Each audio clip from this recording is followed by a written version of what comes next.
Um, I want to welcome you to now the 10-minute presentation portion of the competition. My name is Nadia. I know I didn't give myself an introduction last time, so I'll take the time this time to give a quick introduction of myself. My name is Nadia Gonzalez Barranca. I work at Citi as a vice president in the legal entity risk management group, specifically for Citigroup Global Markets, Inc.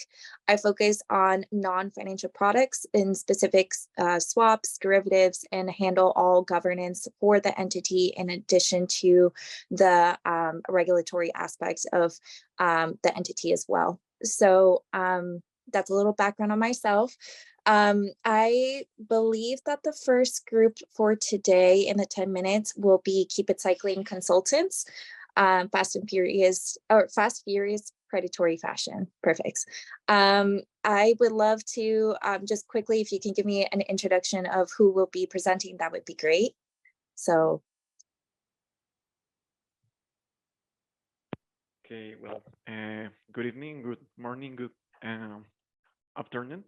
My name is Juan Bernardo Vallejo, and I'm studying a Magister in Sustainability Management. And with Sebastián Bosiga, we're going to present this 10-minute presentation. Perfect. Thank you very much. I will start a timer for 10 minutes. At 5 minutes, I will give you a quick little chat saying that 5 minutes are left, and then go down the timer if needed. And I wish you the best of luck. Okay. Perfect. I don't think that there's any slides or anything, so I think you're just good to go. So give me a thumbs up if you're good. Yeah. Okay. Perfect. I'm about to start the timer. Ready, set, go. One, cycling consultant, and we are pleased to meet you here, the board of directors from Sara. We want to share you some strategies that we have thought around circular economy and sufficiency concepts that we think they're going to be useful along the operation of your company.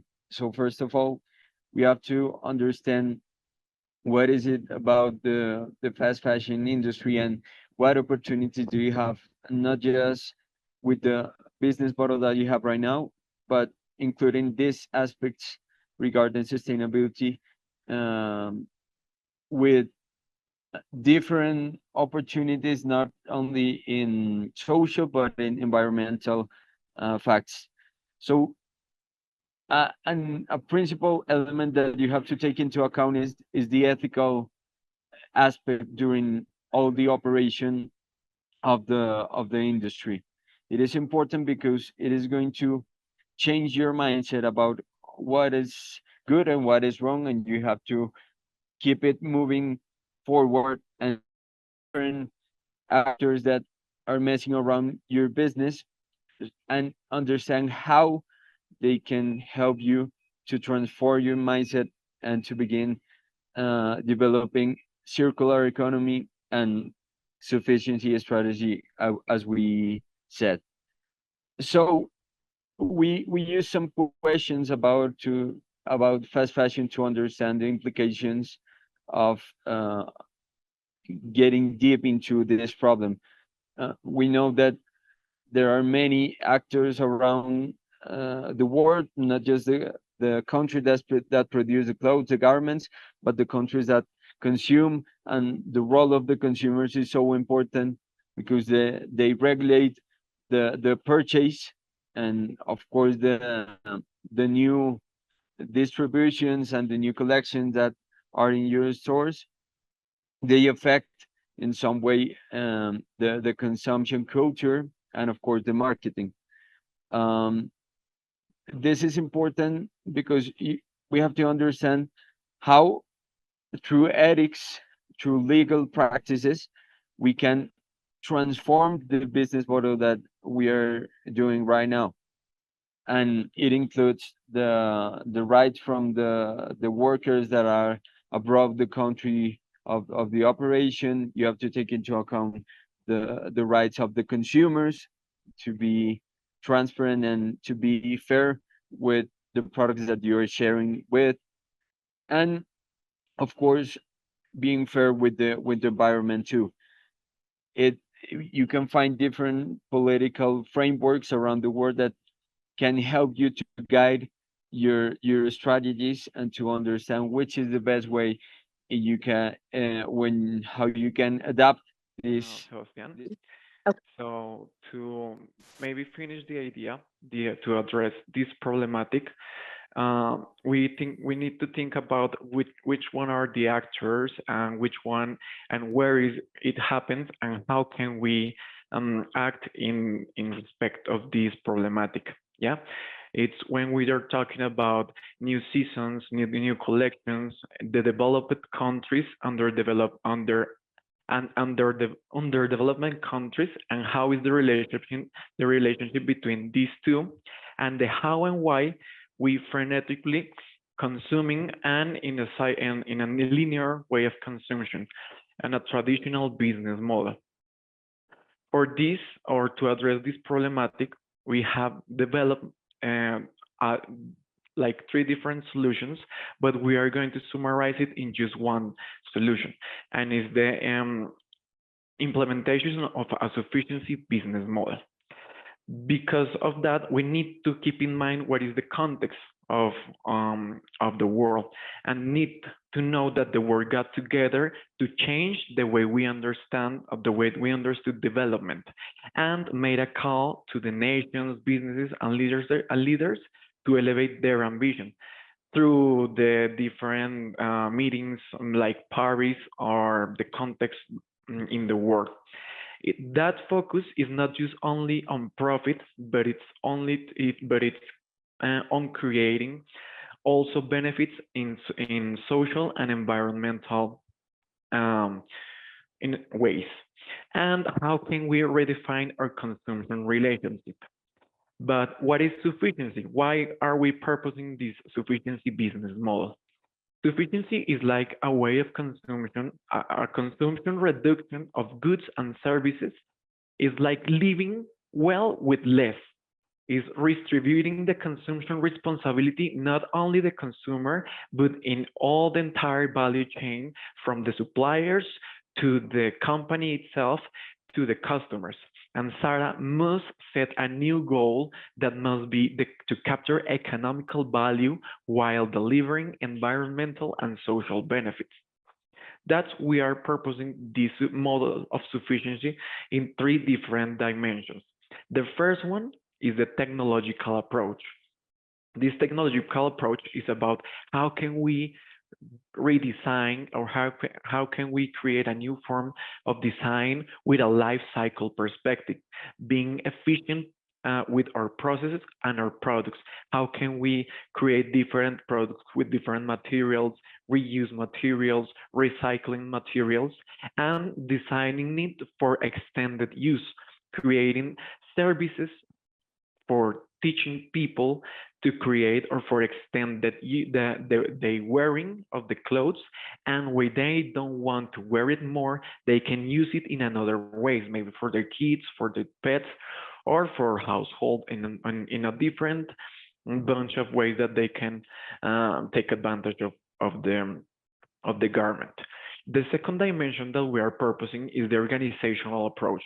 This is related with the democratic governance and how the leaders of the company can create a new commitment to generate a sufficiency model, and first creating a change in the way we are designing, like a technological approach, the first one, and now like in a change in mind inside the company and outside with society. We need to create collaborative value and need to appropriate size the market and the business, and create a geographical scope. That could be through to premium pricing. Also, we can do a social approach with conscious sales and marketing and consumer education on sufficiency, encouraging customers to reflection, providing them tips on how to use products which include repair and care guides. conduct educational campaigns to provide information of the environmental consequences linked to the consumption.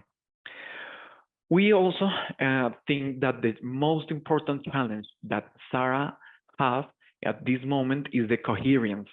SARA must redefine its relationship with consumption and must redefine its relationship with economic growth, persuading the consumers to a more conscious way of consumption, and this can be made through the products. SARA need to keep in mind or keep center on what is their purpose and what got it there, and acting as an ethical and coherent business for sustainability. If SARA has stood out for its fast fashion model, it will soon stand out for its sufficiency model.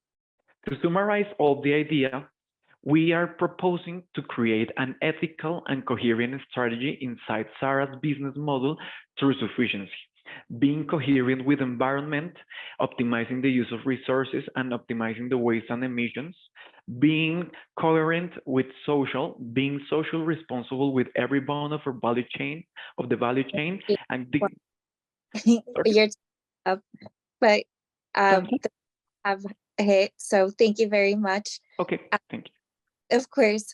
I will go into the feedback portion.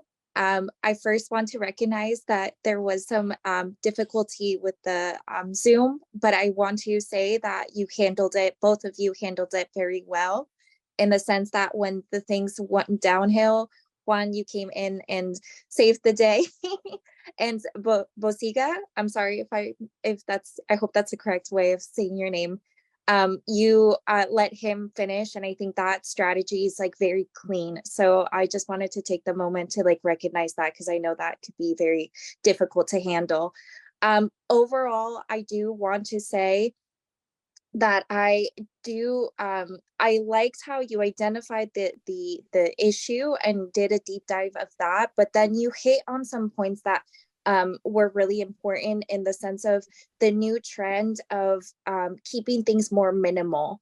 I think with that being said, I think from Zara's perspective, that would be a great way of a solution to tackle this overconsumption, overproduction situation. And in addition, you also put the responsibility on the consumer as well of keeping that minimal consumption of their clothes as well. Just overall, the culture seems very well versed. The other thing that I would like to point out is that I liked how you put also responsibility on the leadership, because I do think that if leadership does not take that accountability and change their ways, it's not going to trickle down to everybody else. So overall, really job well done. And I know that the technology was a little bit difficult, but you handled it very well. So congratulations. Thanks. Thank you so much. Of course. All right. I did skip a portion as well on my part, but there is a 10-minute presentation little snippet of information that I have to quickly speak about. So let me just quickly cover that, and then I'll jump into the next team, which is Sustainable Innovation Consultants, Space Debris, Pollution, Orbital Sustainability. So you have been called back by the company you gave your full presentation to for a second visit. They have asked you to speak only about the ethical aspects of the problem and to explain why your solution successfully handles any ethical issues. You will have 10 minutes. There will be no Q&A, and you may not use slides or videos. You probably don't want to have more than 2 or 3 members of your team do this. A senior judge will provide feedback after presentation. All right, perfect. 10 minutes, let me reset the timer. And are you guys ready to go? Yeah, we're good. Okay, perfect. Do you want to give a quick introduction of who you are really quick? Yes, we are Team Avengers, and myself, Pankaj, Vibha, and Rohini, 3 of us will be presenting from the team. Perfect. Thank you very much, guys. Alrighty, I will start the timer in 3, 2, 1. There are no aliens, are they? Do we have any proof of their existence? No, we are the aliens, says Elon Musk. Yes, SpaceX is a forward-thinking optimized company, I would say.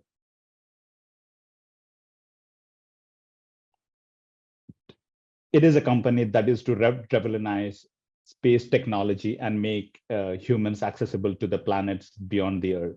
That is starting with colonizing Mars. Hi, we are Team Avengers, and we are SpaceX consultants. The vision, I'm sorry, I'd like to go again. The vision of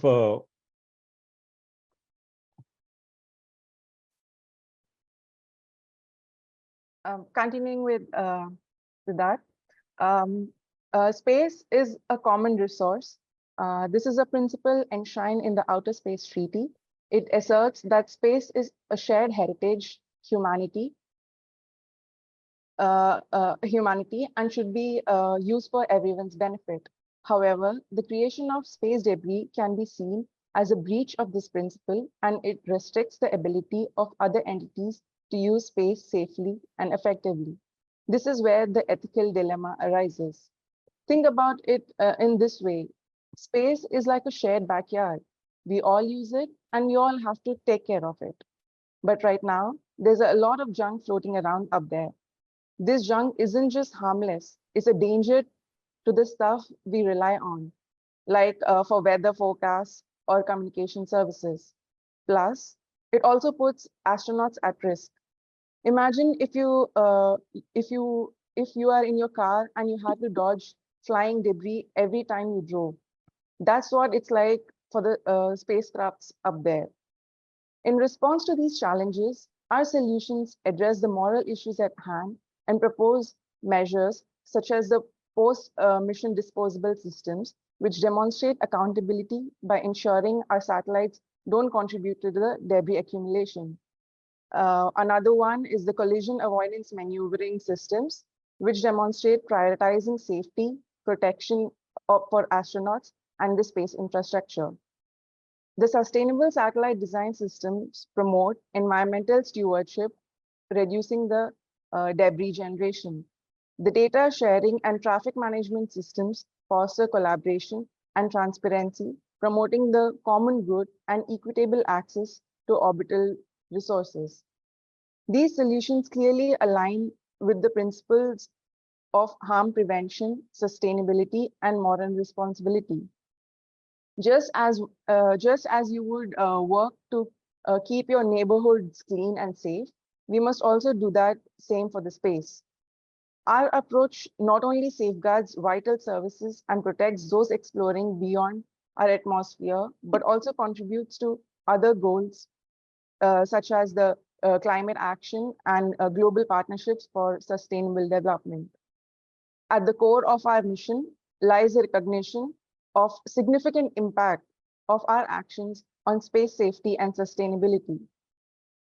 We aim not only to keep our cosmic backyard clean, but also set a new standard for ethical leadership. By doing so, SpaceX sets a new standard for prioritizing the well-being of space and its future exploration. While SpaceX is building the future of affordable and equitable innovation towards flying into outer space, it raises the ethical question that makes the foretold future unsafe for dreamers and space exploring communities. There are 4 major questions that SpaceX needs to answer in terms of ethics. Is the future of space exploration and equitable access to internet and technology delivered at the price of loss of habitats at a launch pad? Is threats of collision and fear of global tension in orbits an accepted risk embarking on innovation? Can an astronaut's life caught in the collision be overlooked in a race to put a satellite from a developing country into space? Does SpaceX turn a blind eye to the future risks of light pollution, disruption of orbital studies, environmental impact caused by satellite re-entry in its march towards heralding a new dawn of innovation? Each of these questions highlights various complex ethical dilemmas that SpaceX will face in its trajectory of flight.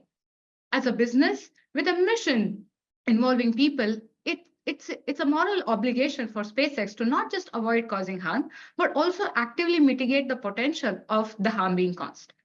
In this stride, our recommendation of exploring sustainable and reusable materials for building the satellite, along with having a third-party audit system to measure the environmental footprint of SpaceX, paves the way with robust and systematic approach to actively changing the future narrative.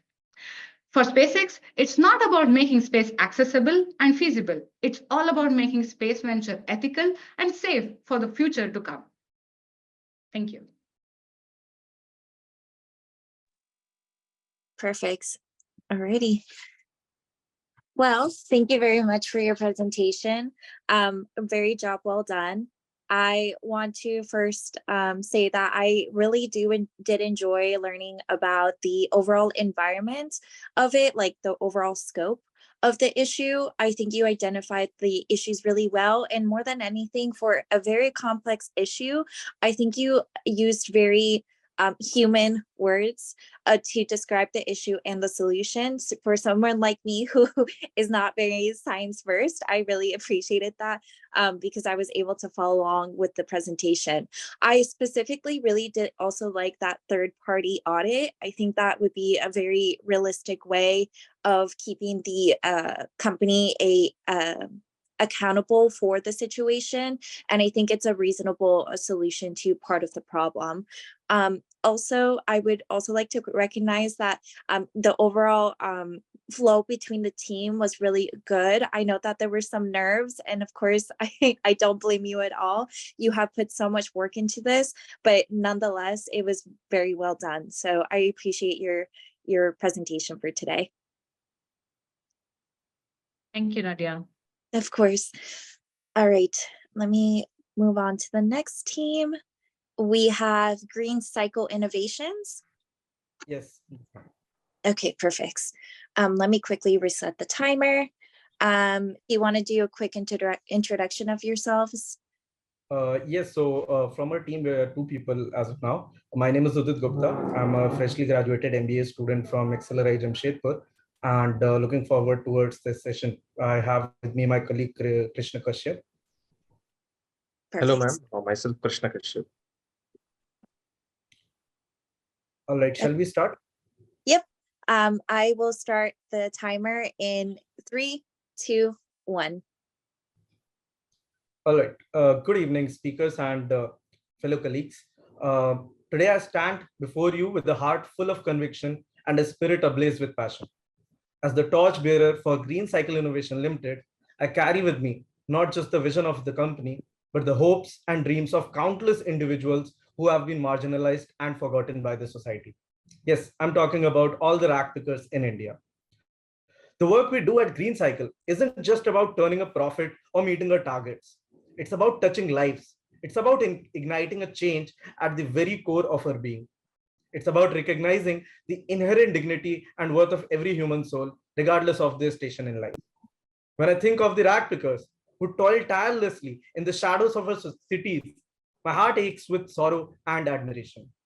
These unsung heroes, with their calloused hands and weary eyes, are the silent guardians of our planet.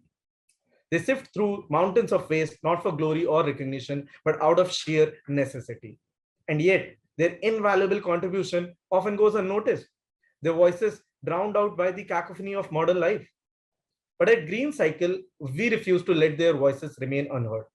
We refuse to accept a world where human beings are reduced to mere scavengers, scavenging for survival amidst the detritus of our consumerist society. We believe in a different vision, a vision where every individual is given the opportunity to flourish and thrive, where no one is left behind or forgotten. Over to you, Krishna.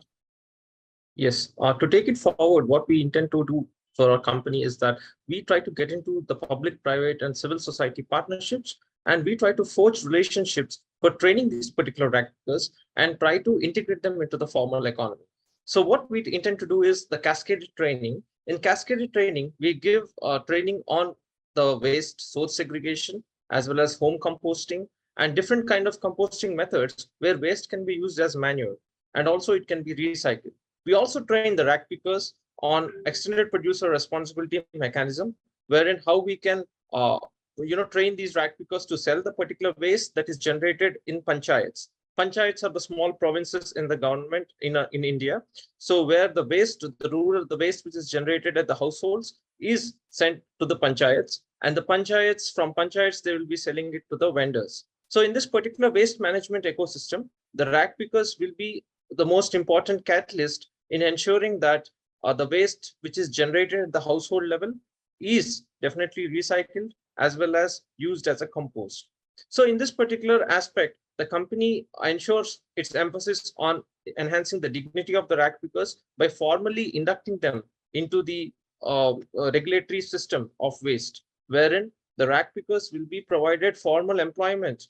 They will be getting an assured income of rupees 8,500 INR per month, which is always sustainable in the long run. As my friend has initially said about the conditions of rag pickers, which are vulnerable, we try to bring hope to the situation, wherein we try to ameliorate this particular phenomenon of rag picking, which is now a dignified occupation in India. So as we create social impact, we also ensure that we try to play a pivotal role management ecosystem by efficiently reducing the dump to the landfill. So we identify some process parameters to understand that how our training undergoes for the rag pickers. The rag pickers will be trained efficiently based on a scientific process, and also there will be a process of gamification for understanding the talent amongst the rag pickers and to imbibe a competitive spirit. In gamification, we try to appreciate the good work of rag pickers based on the quantum of waste that is sold and quantum of, and also the manure, which is the composting practices which are undertaken. So using these process indicators, we try to imbibe that particular spirit within the rag pickers and ensure to contribute for the waste management ecosystem. And also, as part of extended producer responsibility, we also try to forge relationships with the companies which are interested in reducing the waste. In India, we have the governments which are playing the key role in reducing the waste and dump to the landfill. So we also try to maintain that relationship with MOUs, that is the Memorandum of Understanding, to ensure that rag pickers are formally inducted into the system. Thereby, we are trying to ensure that the regulatory practices also provide dignified income to this particular section. And also, we also do social audit for our whatever activities which we are doing, so that the particular aspects of training and also monitoring and evaluation component is not discounted. And apart from that, through this particular activity, our company tries to forge a relationship with different state governments in India. Initially, we have started this particular project in Bhadravati Kottagudem district, which is in Telangana, which is a province in India. So from our experience, we try to scale our particular projects to other locations, providing the success stories of these rag pickers who will indeed become the catalyst for the other rag pickers also to join. Also, as the self-help group movement is at its zenith in India, self-help group is nothing but a collective or an aggregation of group of people who will be trying to mobilize and also thrift and savings through their aggregation. So this aggregation model, we just want to implement even with the rag pickers also, so that there will be a very good bargaining group to watch for. And also, most importantly, in the waste management ecosystem, there are plethora of intermediaries and which are creating hurdles for the disposal of waste. And also, they live in very deplorable conditions and are struck with poverty.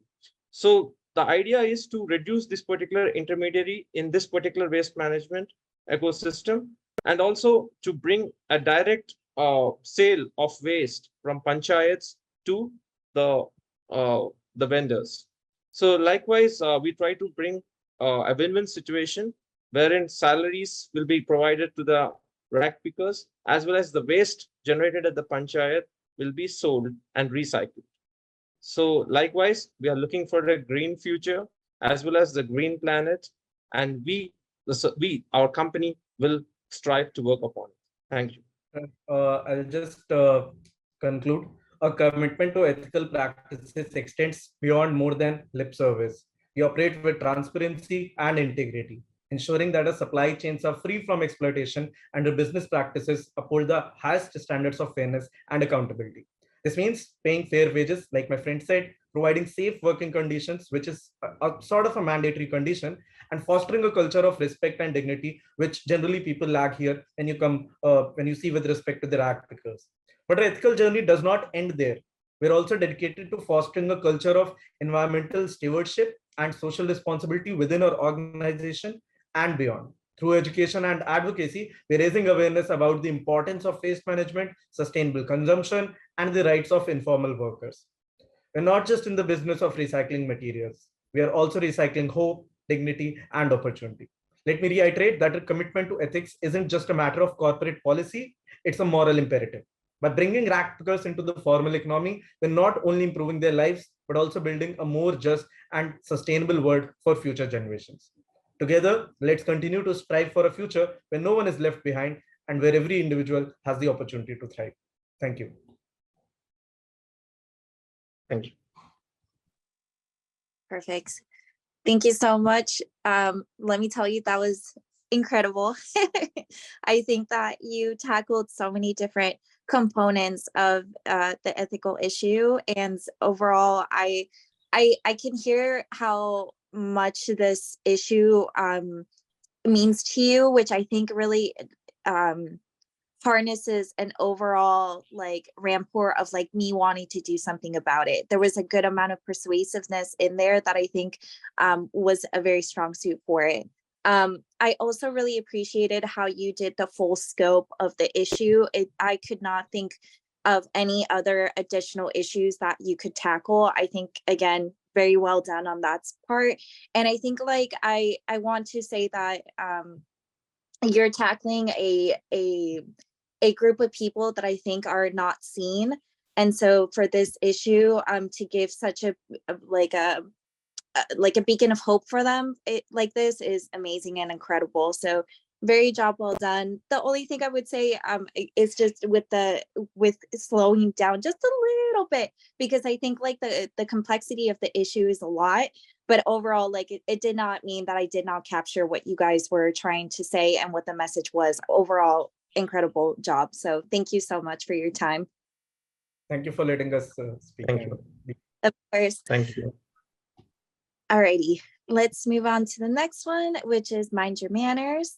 And I recognize Anna and Taylor from previously. So is there anybody else from, okay, it looks like Kara as well. Okay.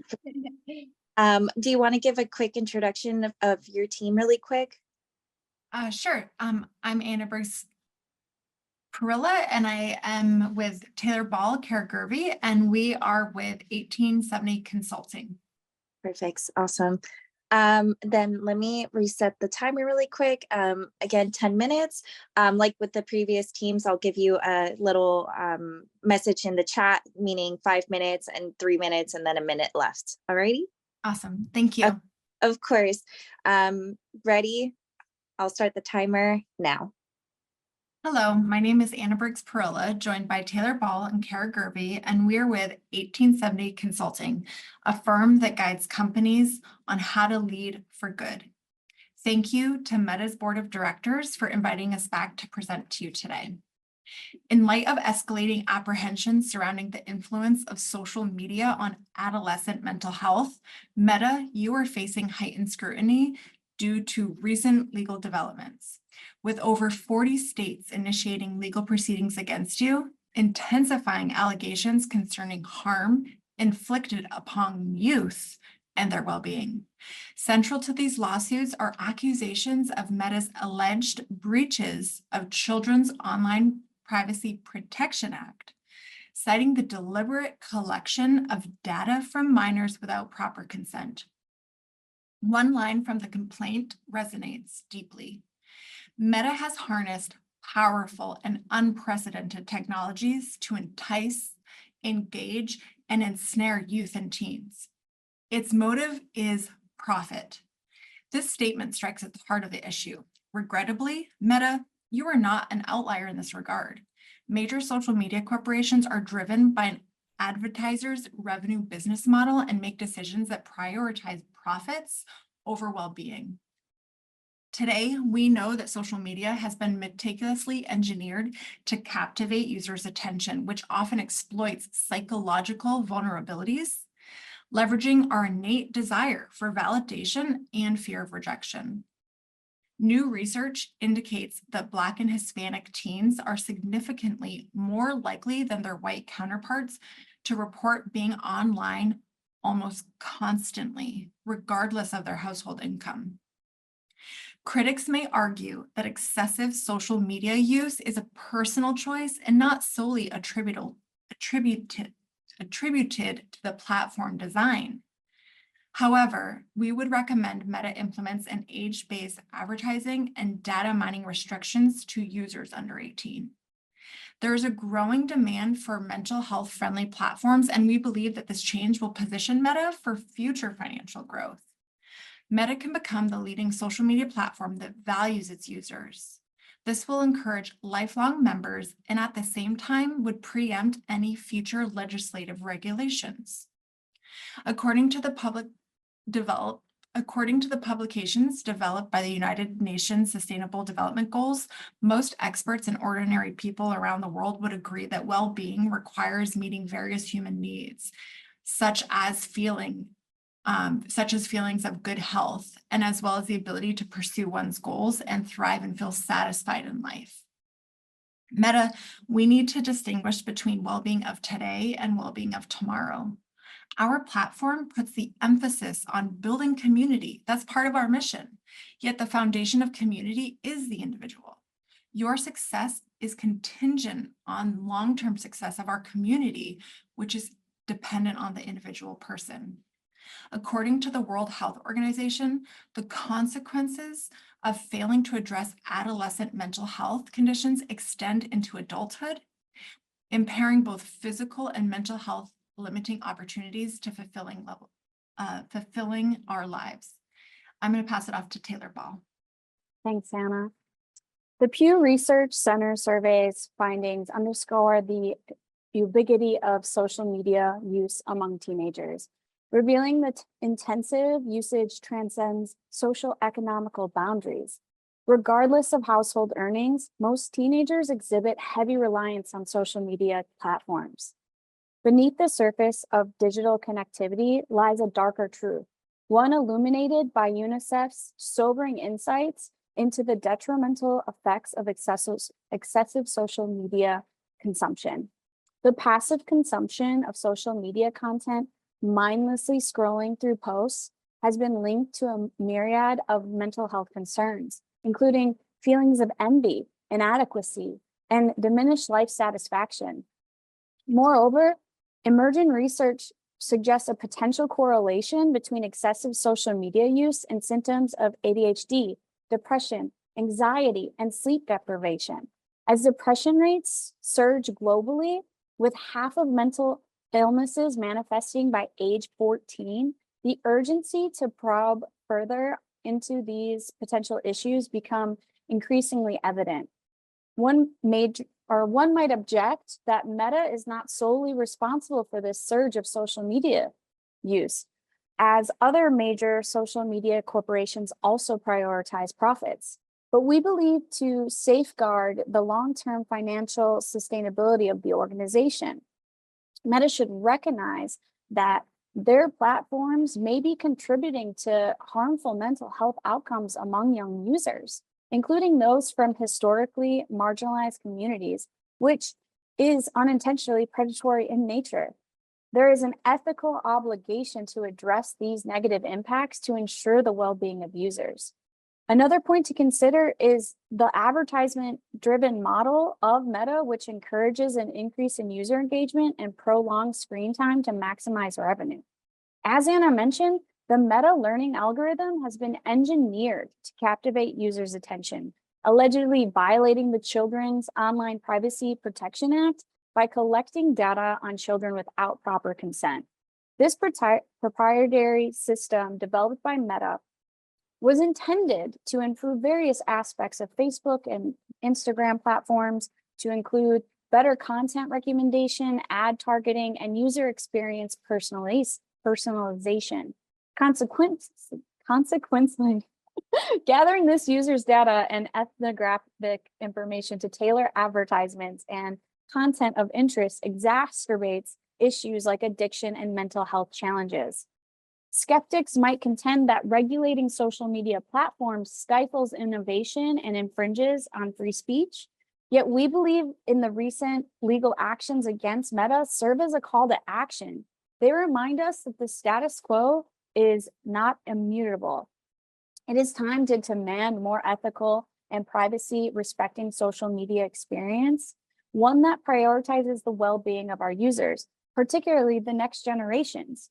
If certain demographic groups are disproportionately affected by the negative mental health impacts of Meta's platforms, it raises the concern about fairness and justice. Meta should address these discrepancies to ensure that their platforms are not exacerbating mental health disparities. And now I'm going to pass it on to Kara. Thanks, Taylor. In this landscape fraught with ethical considerations, Meta finds itself at a crossroads, grappling not only with the ethical implications of its platform's impact, but also with legal scrutiny. Recent legal challenges have spotlighted Meta's accountability in addressing issues such as data privacy breaches, content moderation, and the spread of misinformation, a multifaceted dilemma that intersects with the ethical dimensions of its platform use.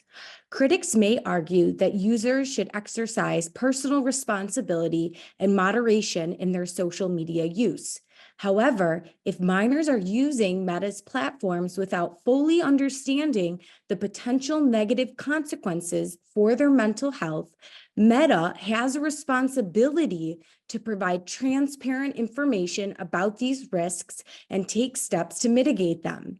This could include implementing age-appropriate safeguards and providing resources for users to manage their digital well-being, such as apps like your recently launched Headspace. The imperative to address these issues transcends mere corporate responsibility. It speaks to a deeper ethical obligation to prioritize human flourishing and mitigate harm.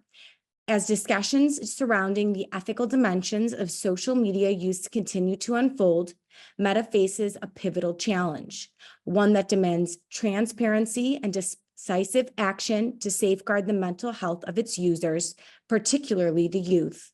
In doing so, Meta can strive to uphold its mission of giving people the power to build community and bring the world closer together in a manner that fosters genuine connection and supports a thriving community.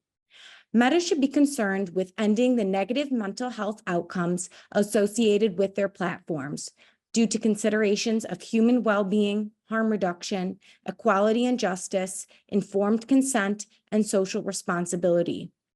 As a major tech company with considerable influence over global communication and social interaction, Meta, you have a fiduciary responsibility to mitigate harm and create a platform that does good, ensuring goodwill, improved reputation, sustainable economic returns to shareholders. This is an opportunity for you, Meta, to lead the industry and be a catalyst for positive change in how you respond. Oh, I have one sentence left. Can I not? Oh, okay. I would recommend, just for the respect of the 10 minutes and for all the teams, that we ended here. Okay. Alrighty. Thank you so much. I know that that cutoff is kind of hard, but I do want to say that it does not take away from the overall message of your team. I want to first recognize that I want to say that the body language that you guys showed during your presentation is actually very unique. I can tell that like you guys are passionate about it and how you want to make this land. So again, even through Zoom, I can tell that there is the importance of this issue. So I think I want to point that out because it was very unique to your presentation overall. The second thing I want to say is I appreciated that this ethical issue is very deep, and I think it's you use the words, it goes beyond corporate responsibility, and I think that's a very important point to make, because I think companies really struggle with that fine line between where do I stop, and I think this accountability that you're trying to advocate for is very important. So I think I how can I say it? The message is very clear. The message is very real, and I think that's what makes this presentation very unique. And then I believe are you presenting this to the board of directors for Meta? Yeah, so I think like overall, like I think that advocate tone is very important, because I think this is much more realistic to the issue. I see that Jeff is also on the line. I'm not too sure if he wants to go ahead and say something as well. But I just wanted to give him some time if he wanted to. No, greetings to everyone. And just, it's a pleasure to step in. And again, I just really want to maybe affirm what Nadia said, both about the enthusiasm that you bring. Really believing the message in your heart is a key message of any time you deliver any kind of message. And then you present that in a way that's energetic and compelling. What I always tell students about any presentation is you have two goals. The first goal is to convey your message, but really the goal you want to have of any presentation is to have the executives who are listening to you say, I want to call her back. I want to work with her. I want to explore this more fully. It's the impression that you leave about how they want to partner with you. And that's an emotional and kind of relational driven message as much as it's a content message. And sometimes people can be so focused on getting all the content in that they don't leave the critical personal dimension that's so important in communication. So Nadia calling that out is really special. I just want to affirm that. Thanks, Nadia. Of course. And the last thing I will say is that you're technically also advocating for a group of people that don't have a voice, kind of like the same message in the previous one, which are adolescents, kids, and those are very vulnerable populations. So again, I do want to really recognize how this presentation overall shows the compelling issue and a very, I believe, fair solution. So thank you so much for your presentation. And also, one more thing, I see that you're very enthusiastic in the comments. So thank you for keeping up that very enthusiastic and positive rapport within the group today. Thank you, Nadia. Of course. And Jeff, thank you.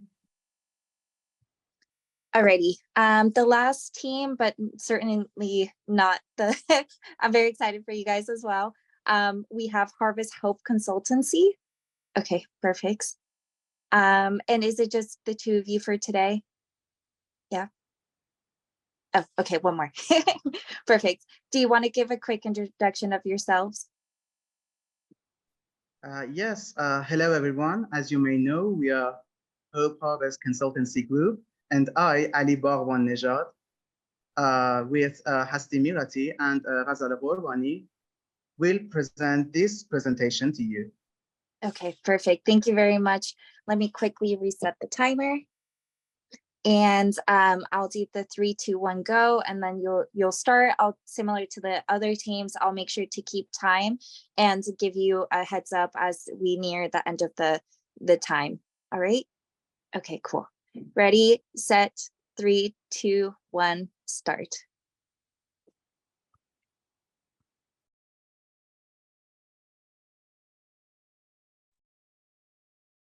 I'm sorry. On behalf of Hope Harvest Consultancy, we extend our gratitude to the members of the agricultural community and local government for their commitment to delving deeper into the ethical aspects of the situation and considering our proposed solution.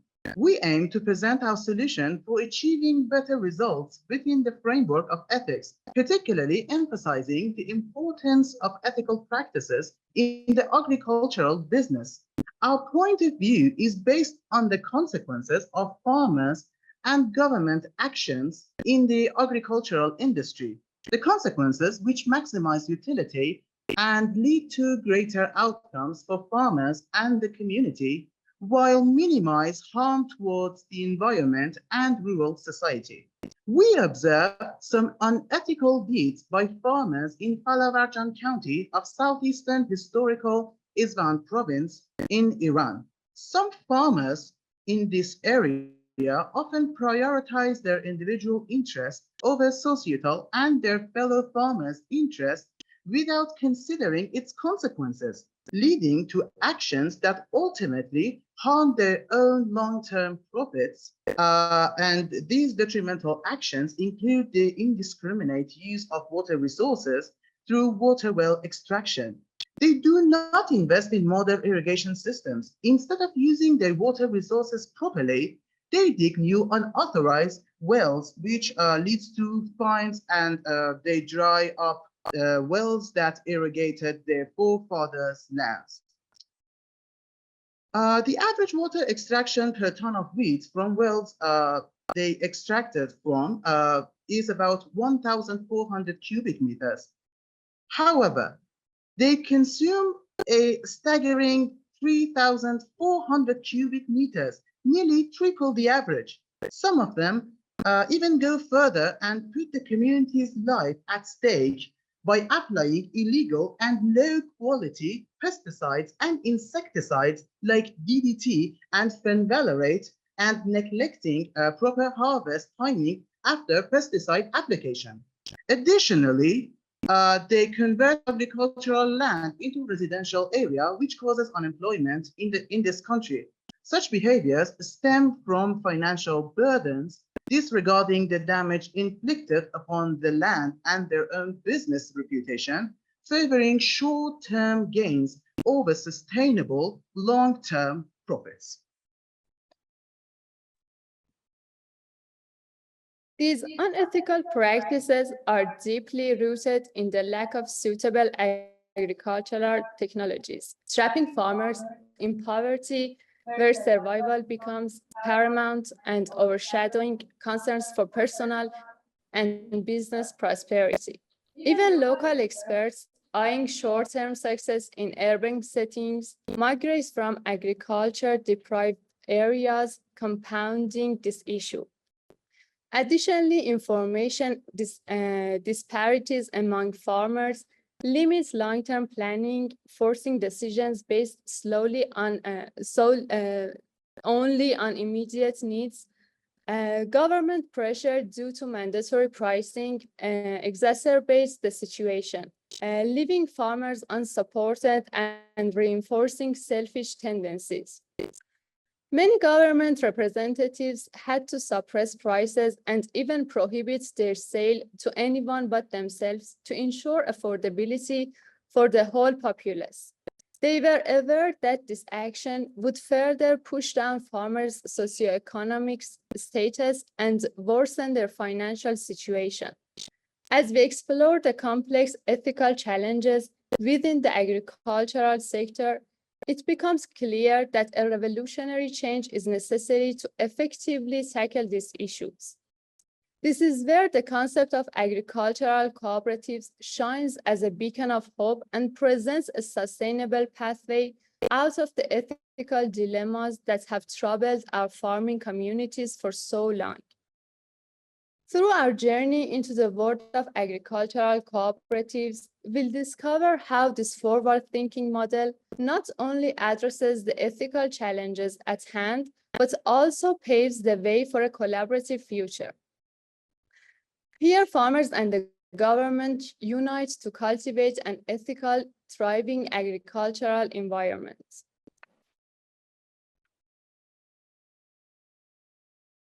Now, I will focus on a solution that looks ahead to solve the ethical challenges in agriculture, which is forming agricultural cooperatives. This approach doesn't just tackle today's issues, but also creates a future where farming is both ethical and sustainable. Cooperatives encourage responsible management of resources and fair distribution of profits. These farmer-owned cooperatives make it easier for its members to work together, make collective decisions, and improve profitability. Through cooperatives, farmers can access the latest research and sustainable farming methods, making decisions that are good for farmers, the people of our country, and the entire planet. At their core, cooperatives are about bringing everyone into the fold, promoting gender equality and reducing bias based in backgrounds. This inclusive attitude enriches our farming communities, bringing diverse viewpoints to the table and making sure decisions benefit all. Here, ethics become the foundation in ensuring that every action taken is weighted for its impact on people and the environment, thereby embodying the principle of fairness, respect, and care for our planet. For too long, financial issues and outdated methods have held back individual farmers, stopping them from adopting new technologies and farming sustainably. Cooperatives tackle these problems by pooling resources, allowing members to share costs and improve efficiency. This group effort leads to better technology adoption and marketing, overcoming obstacles that have traditionally led to harming the environment and economic unfairness. Moreover, these cooperatives establish a direct line of communication between farmers and the government. This connection ensures that policies and support directly benefit those who need them the most. By fostering this direct communication, we find a balance between making food affordable for consumers and ensuring farmers receive fair compensation. Eliminating the middleman in the process leads to a more equitable distribution of resources. This not only strengthens the farming community, but also supports the broader goal of creating a sustainable food system for all. The cooperative model fundamentally addresses ethical concerns by advocating and sustainability, equity, and communal well-being. It champions the cause of environmental stewardship and social justice, ensuring that our journey towards agricultural advancement does not compromise on our ethical obligations to each other and to the future generations. In doing so, cooperatives reinforce the fabric of ethical agriculture, creating a network of practices that nourish the land as much as they nourish our communities. The cooperative model offers a way to farm that supports economic success without harming the environment and ensures that the farming methods of today will allow future generations to meet their own needs. To conclude, agricultural cooperatives symbolize our dedication to a future of ethical, sustainable, and fair farming. They provide a solid structure for solving both current and future challenges. By choosing this model, we're preparing for a farming sector that respects the land, supports farmers, and keeps communities thriving for many years to come. Thank you all for your attention.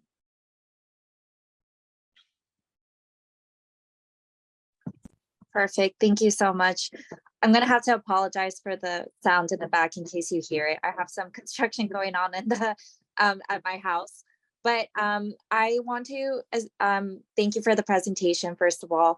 I want to recognize that I liked the fact how I was carried through like a little circle. Like I imagined the circle and you were kind of hitting all these points that I think made it very easy to follow. What was the issue? What is the solution? And how the solution kind of impacts each section of the issue, which I think was very unique within your presentation. Kind of like this, I could kind of imagine like this circular economy model that I think you guys try to embody. So overall, really well done. And I really appreciate the clarity, the overall pace of your presentation. And I liked how each one of you had a certain like category that each one of you tackled. Very clear and very awesome presentation. So thank you very much. Thank you. Of course. Thank you, Ma.